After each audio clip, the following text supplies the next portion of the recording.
Narito yung shower namin. May wall dito. Tapos empty to. Ito yung toilet. At narito yung sink. Makikita ninyo yung toilet nasa pinakang gitna. I-move yan. Ilalagay yan somewhere here sa side. Maybe here or maybe here. Tapos ito ay magiging jacuzzi. Ito naman hindi na shower, hindi na shower to, kundi part na ng yung salamin, vanity, o maaaring toilet, depende kung alin. Most likely dito ang toilet, we'll see, dahil meron dito na bintana. Pag-usapan pa yon. Ito yung kabila nun. Beyond that, ito na yung aming landing. I'm glad gagawin na to. At magiging 10 times, no, magiging 50 times better ng nakaraan.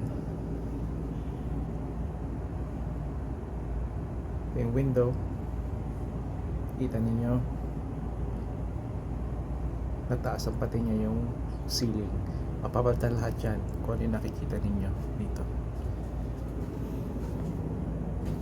This is an old house. Nasa 1950s,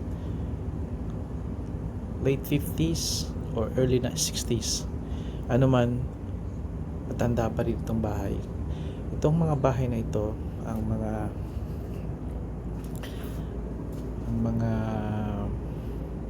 magagandang bahay din kung mare-renovate nyo, kasi ang pagkakagawa nito walang shortcut, walang pagluloko. Ang mga gumawa nito talagang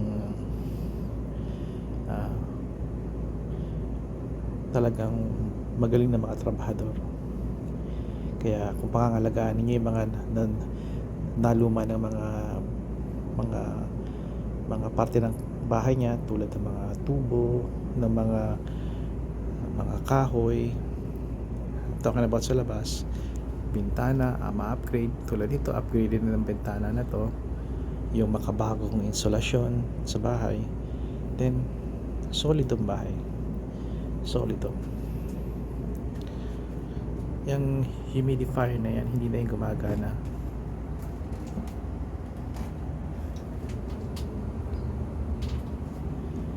Alright, hanggang dito na lang.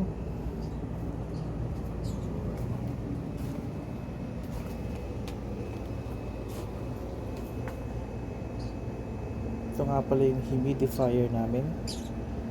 Bawat basement kailangan meron ito. Kahit insulated na yung bahay ninyo, kailangan nyo pa rin ito. Ito yung magandang klase. Ang brand nito ay Dandy, at nakuha namin ito sa Costco. Kung maaaring i-hook nyo ito diretso sa drainage, mas mabuti. Alright, hanggang dito na lang. Nakatalikod pala to. Ito yung filter. Mas ideal yun para masagap niya yung mga maduduming hangin dito, tapos ibubugan niya sa tagiliran. Kikita ninyo yung filter, dahil under construction to, at dahil ginagawa itong baba, napipick up niya yung mga alikabok. Galing na. Alright, hanggang sa muli.